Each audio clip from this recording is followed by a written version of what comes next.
श्रीकृष्णं भजे गुरुपवनपुराधीशम् आनन्दकन्दं भक्तानामभयप्रदं भवजलधितरणैकपूतम् कारुण्यामृतवारिधिं कलिमलहरणं दिव्यरूपं वन्दे गुरुपवनपुरपतिमनिशं भक्तवत्सलम्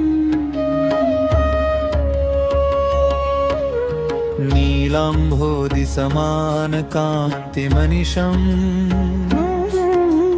पीतवासोऽवसानं श्रीवत्साङ्कं कौस्तुभाभरणधरं वनमालाविराजम्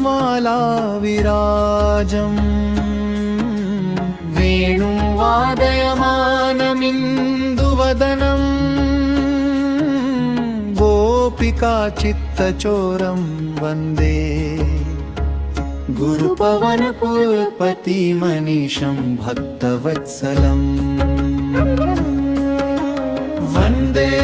गुरुपवनपुरपतिमनिशं भक्तवत्सलम्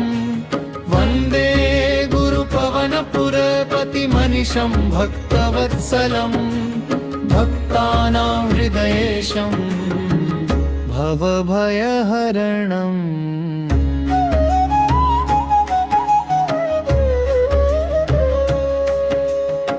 यशोदालालितं नन्दगोपतनयं ब्रूतनामोक्षदातं कालियस्य फणाग्ररङ्गनिपुणं गोवर्धनोद्धारलीलम् गोपीना हृदयान्तरस्थितमंसम् रासक्रीडाप्रियन्तं वन्दे गुरुपवनपुरपतिमनिशं भक्तवत्सलम् कंसारिं केशिमर्दिं कुबलयपीडगजप्राणहारीं चाणूरं मुष्टिकं च क्षितितलपतितो यो विनिघ्नन्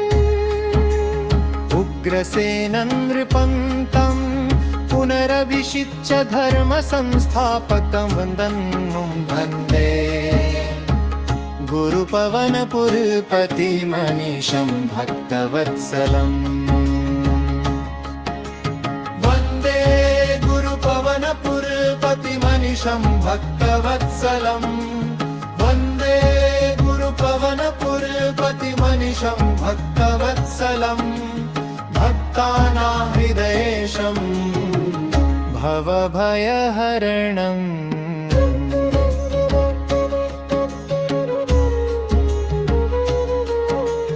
पार्थस्य चन्दनस्थं गीतमृतमहादिव्योपदेशं ददानं विश्वरूपं प्रदर्श प्रणतजनहितं मोक्षमार्गप्रदर्शम्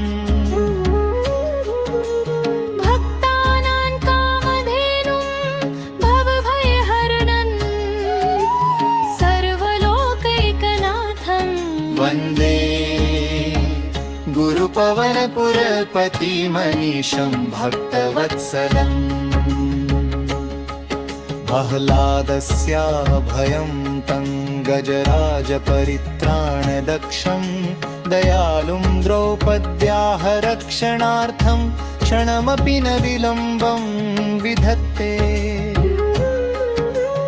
विभीषणस्य शरण्यं पाण्डवानां सहायं सदैवं वन्दे गुरुपवनपुरपतिमनिशं भक्तवत्सलम् भक्तानां मानसेऽस्मिन् सततमधिवसन्तं प्रसन्नं संसाराणवतारकं सकलसुखकरं ज्ञानदातारम् योगीन्द्रैर्ध्यानगम्यं श्रुतिशिरसि नुतं वेदवेद्यं वन्दे गुरुपवनपुरपतिमनिशं भक्तवत्सलम्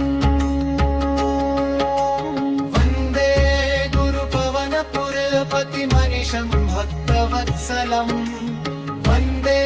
गुरुपवनपुरपतिमनिशं भक्तवत्सलम् भक्तानां हृदयेशं भवभयहरणम्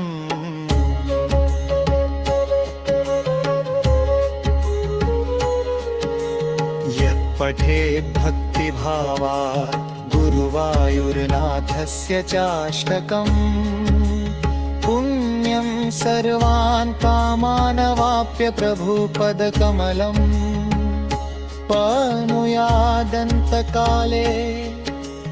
रोगान् शोकान् विनाश प्रकटयति हरिर्भक्तिमैव वन्दे